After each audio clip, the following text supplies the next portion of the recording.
Hey guys, welcome back to the channel. Alright, done a few things for this update. Firstly, I've started to put a roof on the T's yard repair shed. I've taken, sorry, focus. Yeah, I've removed, due to a lack of space. Oh yeah, incidentally, there is a backboard on there, you notice, yeah. So I had to take off the, I had another low relief section added onto the back of that shed, which was not prototypical, so it actually will look better in the long run. The layout needs a little bit of strengthening when I've got a bit more money, just to buy some more pine strip. Just a bit annoyed because I've used 7mm just to try and keep the weight down. It was, and I wanted it slightly curved. I was a bit lazy and didn't measure it properly. Focus, if you can see, and oh yeah, there you go. So some of the screws haven't gone right through the exact middle because it's only 7mm, so you only have to be a fraction out either side.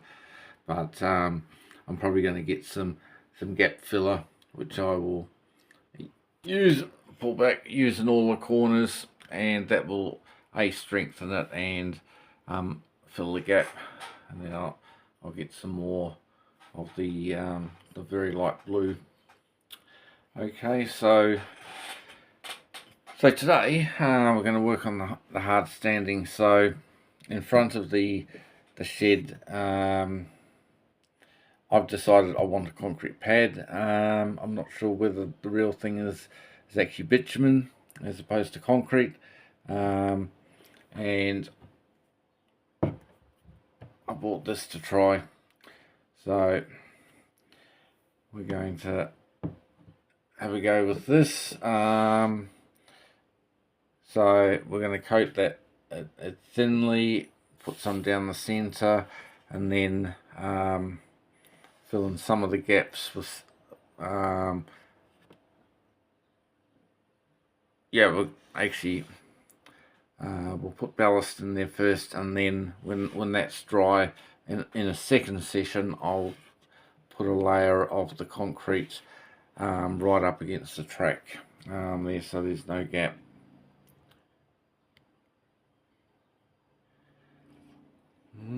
So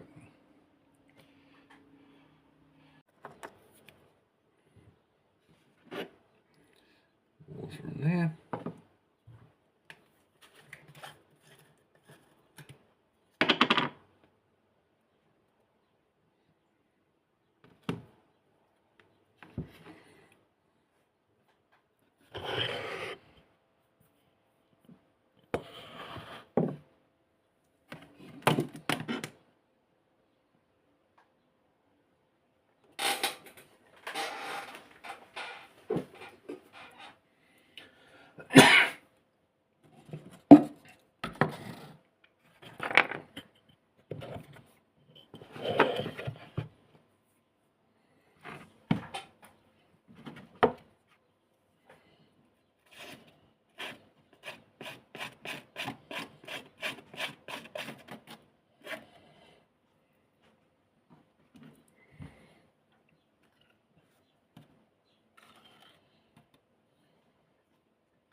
Alright, I just remembered my phone has a fill light. Sorry for before.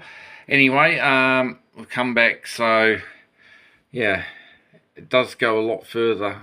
I first tested it on my SN3 NZR layouts, but yeah, I think I'm getting better at using it more sparingly, so there's still quite a bit left, so I can actually probably, this will be enough for the whole layout, because over here there's going to be 2 hard standing strips for the fuel refueling area.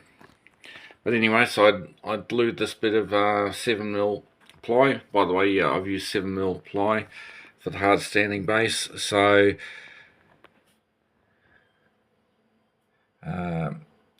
there's no need to actually do it right in the corner, because that's where the porter building is going to go, a little office. So now I'm going just to let it set a little bit, and then come back and just smooth it off a bit more. At this stage, you're just trying to get make sure the surface, in this case the ply, is completely covered. Oh, it is harder than it looks, but sorry, I was busy not holding the camera where I was working. Sorry. Anyway, so I'm going to just let it settle a little bit, and then I'll go over it and just try and smooth it down a little bit more, and then what you do is let it harden properly overnight. If it's winter or cooler weather, I'd say give it 36 hours at least, and then you can come along with some fine sandpaper and give it a good sand. You don't want to completely get all the imperfections out, because you want that to show through and look like real concrete basically. And if you use weathering washes and what have you to bring up expansion joints and things like that, which will be carved into it when it's dry, everything's going to pop then. Alright, we'll come back when we're on to the next stage.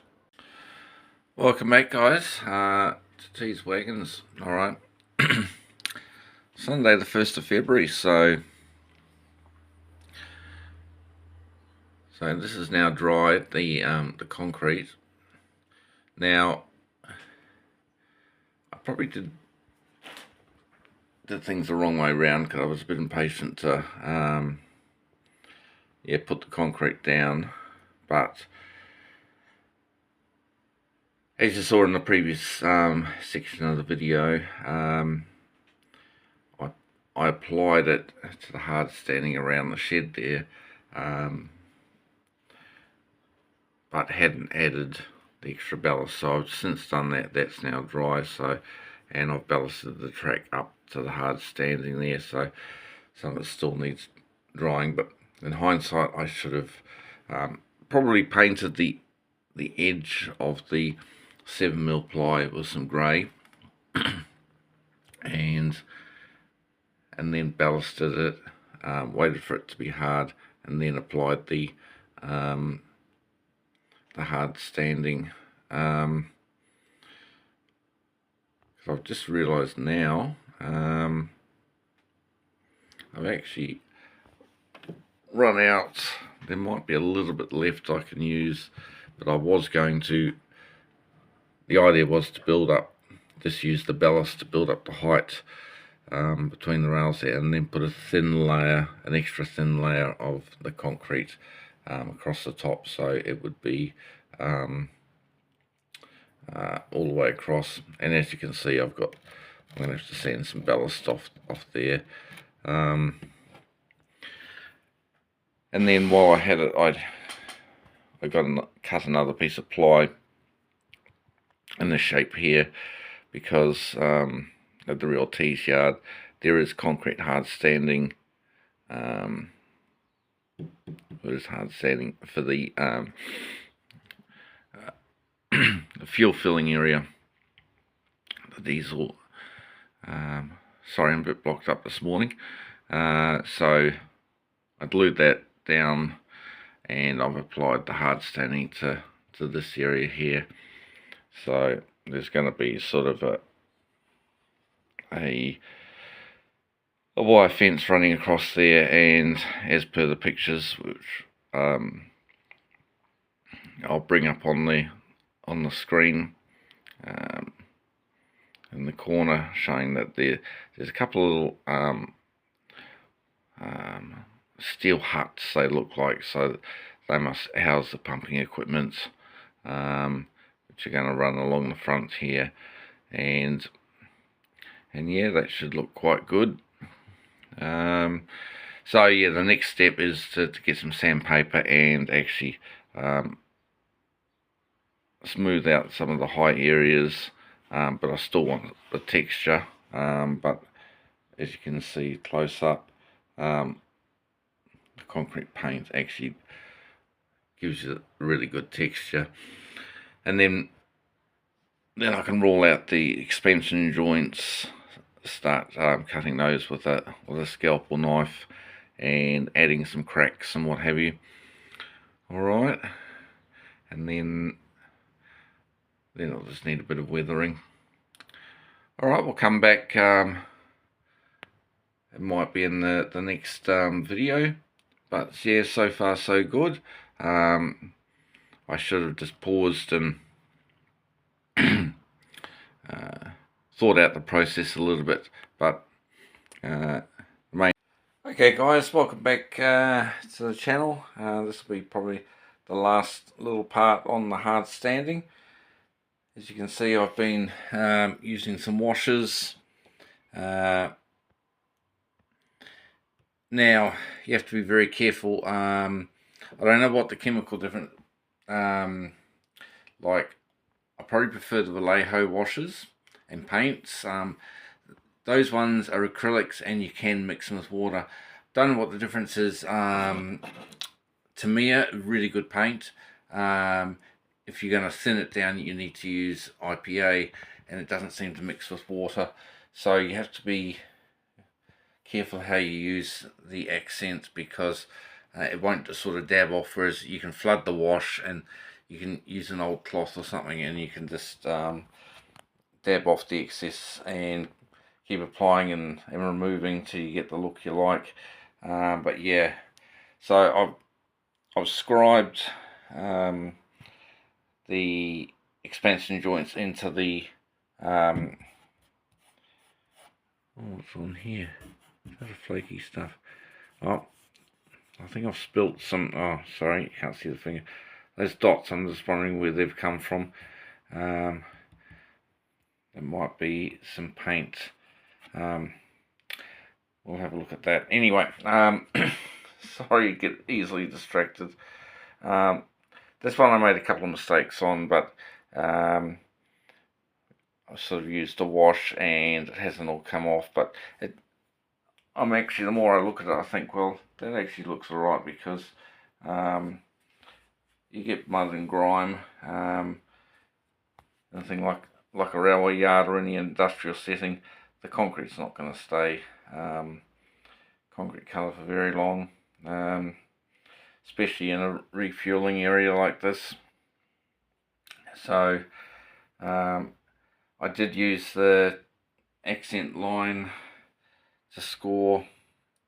It didn't sort of run into the gaps as well as I liked, but it does make the expansion joints look visible, because I did scribe with a Stanley knife. Maybe should have used a slightly wider one, but yeah, reasonably happy how that's come up. And then I dabbed a bit of the accent line onto a cloth and just sort of dabbed it randomly around the edge.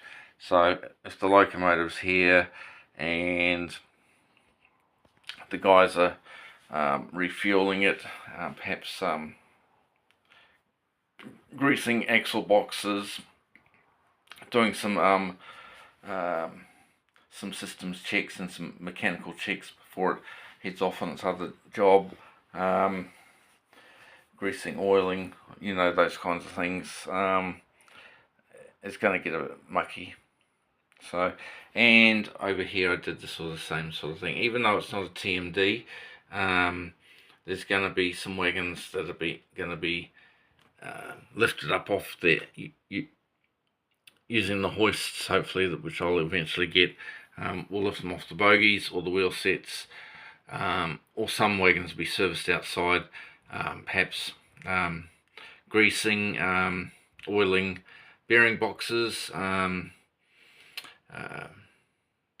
just generally replacing or fixing things, air lines, brake lines, just trying to think of other things that might need to be done to the wagons, you know, so where the actual, and locomotives will run off over this, I guess. That's why I just dabbed a little bit of black to begin with, and then thought, no, it's not a TMD, but the shunters are going to run along there to pull a wagon or two out of the repair depot there, aren't they? So locomotives always drip soot, oil, grease, all sorts of things. So and I did want a sort of a grimy, sort of a rundown type look for this layout. I don't want it sort of pristine and clean. I want it sort of looking like real life, you know. Alright, so reasonably happy how it's coming along. So had a bit of fun here. We'll probably I